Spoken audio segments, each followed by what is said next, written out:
Hi, I'm Coach Corey Wayne, and this is my video coaching newsletter. And the topic of today's newsletter is going to be potential reasons why your dates go nowhere. So I have an email. This is from, he's obviously a younger guy, and he says he's been following my work. He sends in an email, and he says over the last several months he's been out with 3 different women, and he thought that it was going well with all 3 of them, but he couldn't get past the second date. And so he's trying to figure out what he's doing wrong. Well, obviously the first thing that jumps out at me as I've gone through his email is that he's not following what's in my book, 3% Man. It looks like he's cherry picking stuff from the videos, and then he's just making totally unnecessary mistakes and making things more difficult on himself than he needs to be. The idea is by reading the book 10 to 15 times and learning the fundamentals, it's like you take care of all of the unattractive behavior. Because when you encounter a woman, she might not have the highest interest, but you still got a chance with her. And so if you've eliminated all of the unattractive behavior, all of the non-masculine type of behavior that turns the typical feminine woman off, then you're going to give yourself the best possible chances for success.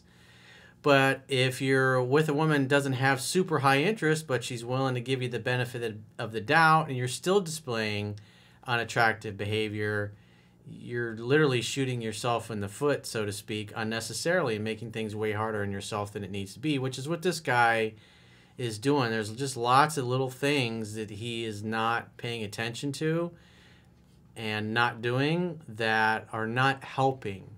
In other words, he's hindering his own success by doing too many of the wrong things.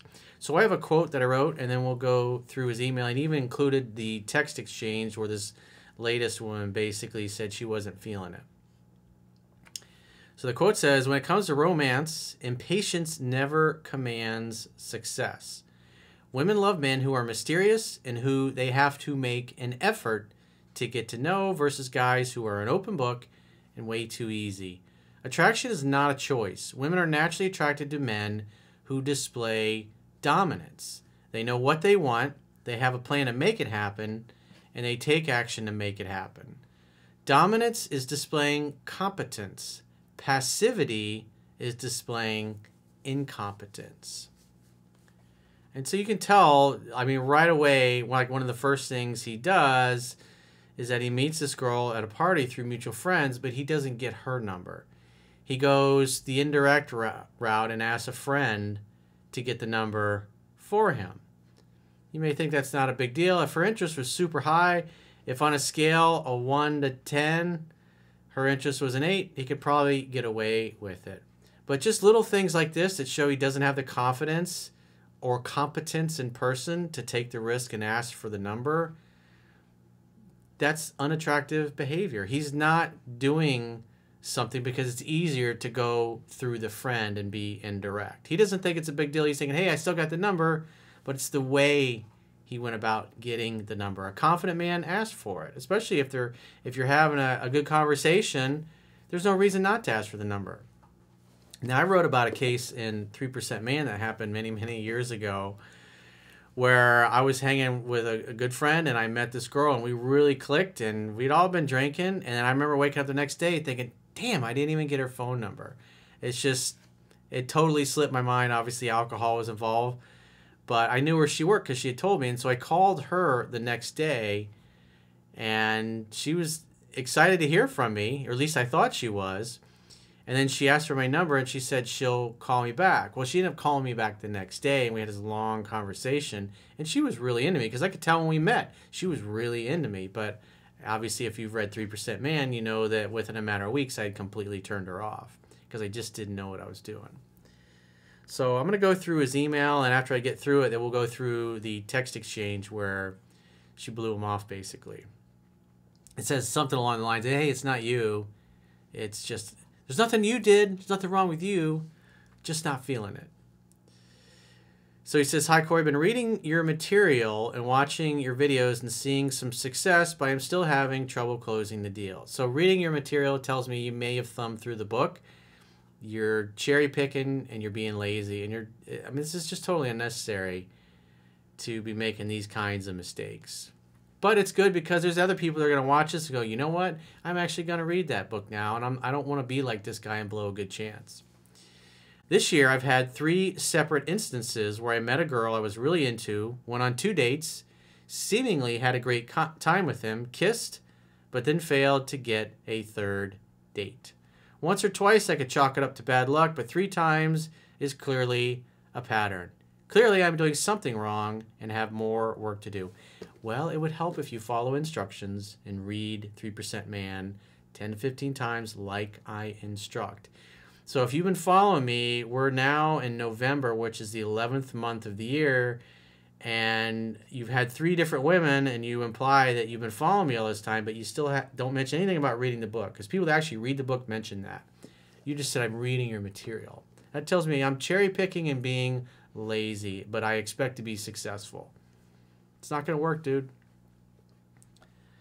He says, the last girl that rejected me really stung because she was close to everything on my list, and we had great chemistry in a way I've never felt before. Well, you're obviously focused on your interest in her and not necessarily paying attention to her interest in you. You're projecting your high interest, and, well, obviously because you haven't read the book, you don't really know what to look for. We met through mutual friends at a party, and I got her number later from my friend. So that's pretty fucking weak, dude. Now, in my case that I wrote about in the book, we'd been drinking, and I don't even remember when that particular girl left later in the evening, but I know I woke up the next day, and the very first thing I thought was, damn, I didn't get her number. What the hell was I thinking? So that was alcohol-induced, but I called her directly, so it wasn't like I was trying to go through friends. But still, at the end of the day, she had really super high interest, so I was able to get away with it, at least for a few weeks until I screwed it up. But when you do that, if you're talking to a woman, and women know if you're talking to them, you like them, and you have this great conversation, and then you don't ask for a phone number, and then you later go through a friend, that just makes you look weak. Again, this is the opposite of what the book teaches. So there's your first strike. We eventually went out for drinks in the nearby city and went to 2 different places that night. Well, as I suggest in 3% Man, I say 3 places. Because most women are going to sleep with a guy by the 2nd or 3rd date. And so you want the 3rd place to be someplace where you can get a little frisky with one another. The emailer, I think was from yesterday's video or the day before, he mentioned, was it Top Golf, which is a great place, a great physical kind of activity in addition to, say, maybe bowling or something like that, where you can playfully tease each other, and since you're physically moving around, the woman, as she's attracted, will start literally bumping into you and standing extra close. And so when she starts doing that, it's easy to put your arm around her, kiss her, pull her in for a kiss, reciprocate, because when women start bumping into you like that, that's an invitation that touching is okay. And also, she's pursuing you, and if a woman is pursuing you, you don't have to worry about getting rejected. But that's why you think about these things. And you also want to you got to think about the logistics of sex. What happens when you guys get all frisky? How far away are you from your place? And if you have roommates and you got a date night happening and you potentially might bring a girl back, your roommates need to clear the fuck out. And if they don't, your roommates have a problem with guy code. So that's just common courtesy. If you're living with a bunch of other dudes and a guy's got a chick coming over, just stay away. It's the nice thing to do. And you should do it for them. They should be doing it for you. I bring that up because we'll get to that. And there's a part in the story where that happens. At one point, we had an intimate conversation about some health stuff she had gone through. So it sounds like it was a serious conversation instead of being fun and playful. Love is playful and fun. It's not serious. And it's not a job interview either. You're there because you genuinely, sincerely, authentically want to get to know her. At the end of the night, we kissed briefly and said goodbye. At this point, I definitely felt she was interested, but I still had to raise her attraction a bit. So you can already tell it's not really that high. So I called 2 days later. Come on, man. Could have waited longer, I know. So that's part of your problem, dude. You're impatient, just like the quote says. Impatience never commands success. You really like this girl, so now you're trying to rush through things. So you're literally trying to have a second date and right after your first date. We chatted briefly, made a few jokes, and then I asked her out for dinner for later that week. We met for dinner, and right away things felt like they were going smoothly. Well, if you spent all that time talking at the party, you should have gone and picked her up. But maybe he doesn't have a car, maybe he lives in a big city and he's got to take the bus or the train or something. But ideally, if you live in a normal city, you're going to want to go pick her up, especially for the second date, because you got mutual friends. There's plenty of social proof there. Conversation was flowing great. We were laughing and having a good time. The restaurant we were at was a mile from my place, so I asked her to come back, and she agreed. We had a drink and cozied up on the couch and continued to talk and have fun. Eventually, I made a move and we started making out. I should note, when kissing, it definitely felt slow to escalate. So, what does that tell you? She's not really kissing you back. Maybe you're either a crappy kisser or she wasn't that into you. But either way, you were in too much of a rush to get on your second date. Too much, too soon. What's the rush? Slow and steady, like the river that never grows stale. No hurry, no rush. Eventually, one of my roommates came downstairs, cock blocker, to grab something, so we had to stop for a moment. It's like, dude, your roommate's, he's violating the guy code. It's like, come on, you got to figure that out. It's coitus interruptus. You can't have that. My TV had a screensaver that rotated pictures and paintings, and we ended up just commenting on them and making jokes for a while.